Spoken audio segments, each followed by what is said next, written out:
Hi guys, for today's video. Matagal na to. Magkano to? 4R size. Ano to? Half ng A4? No. Half ng A4 yan. No? Galang mo. Magkalayo yan. For our size ng picture. Yung A4 sasabi mo sa band paper. Ah, sorry. Okay. Tapos ano yung magpiprint pa yan? Yan Wallet yun. size yun. Tapos guys, ito naman yung package namin sa wallet size. Asan patingin din yung pagkagawa mo sa wallet size? Wala. Hindi ka nag-save? Baka makita yung sa Huawei. Okay lang. Ano, sa Huawei. Ayan, ito naman ang wallet size, minimum of 9. So, printing na siya guys, wait lang. Ayan, sayang hindi ko na-video yung pag-print, pero ito na. Ito yung aming package dito sa aming store, sa mga asking dyan. Sa mga asking dyan. Ito yung package dito sa aming store. 10 pesos na, dati 8 pesos lang. Nag-price increase kami guys kasi nagmahal yung photo paper. Hindi po kami gumagamit ng hindi quality na photo paper. So, ito, kita nyo naman kung gaano pa ako sexy noon. O, kita nyo, napakaliit ng braso ko, so i-goal namin yan sa fitness journey namin ni husband. O, kita mo, may pa-side-side view pa ako ng braso ko. So, kung namamahalin kayo, wala naman sa pilitan. Pwede po kayong pumunta kung saan, Kalamba. Ang layo no, dadayuhin pa. So, dito na lang kayo magpa-print sa amin. Para naman makatulong na kayo sa aming small business. Wallet size, print, 10 pesos per piece, minimum of 9 pieces. So, 9 pieces kasi sa isang A4 size photo paper. Para wala nang masasayang na papel. Package na po. Kung pansin nyo, 6 tong, pero shampoo ang kasya sa isang A4 na wallet size. Kami lang po talaga yung model dyan, wala nang iba. At printing na po ng iba pang package dito. Antayin natin lumabas. Ayan, printing tayo sa isa pang. Ididikit na lang namin po sa aming window dyan sa may glass. Para mabilis. Ayan guys. At ito naman po yung ating package sa 4R size print. Ayan. 40 pesos per piece. Ganyan na po kalaki.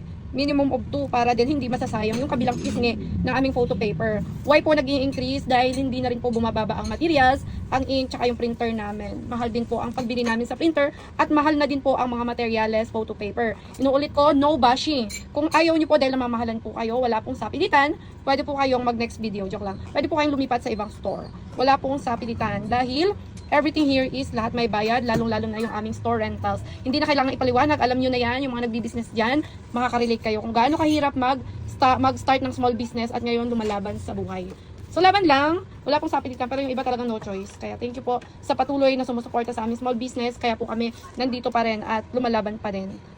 Wait lang guys. At syempre sa mga magtatanong kung anong sukat ng wallet size, ng 3R, ng 4R, ng 5R, ng 6R, ng 8R, ito po yung sample na ilalagay ni Mr. sa A4 sample photo paper. Kung narinig nyo yung anak ko, ganyan yan.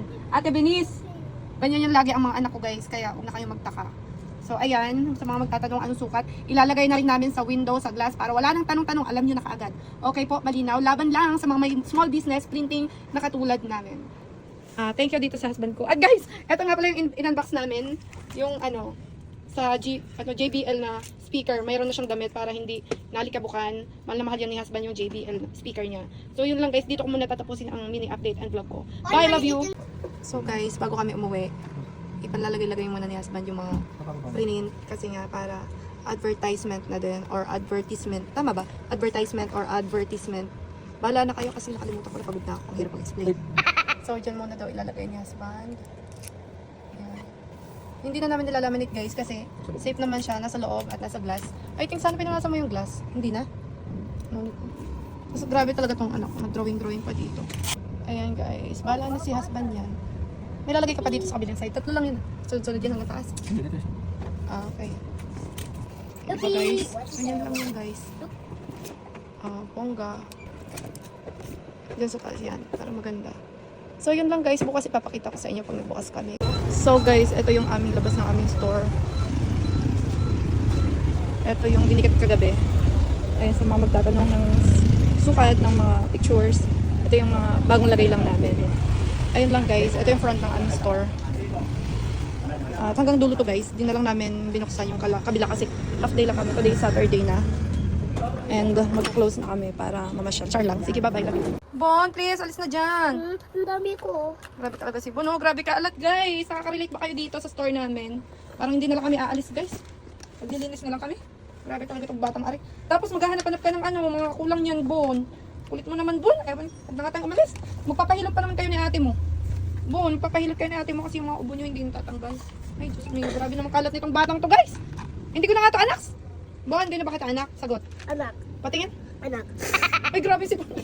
Tsura mo yan, Bon. So, guys, close na kami at uwian na nga kami at marami pa akong i-unbox. Cut that, guys. O, na-assemble na ni Bon yung unang... Ginagaya mo ba yung box? O, ano, na-discarrel na yung sasakyan mo. Hindi na umaandar. Sira na. Hindi, ito kasi hindi cut siya. Kasi hindi pantay yung floor.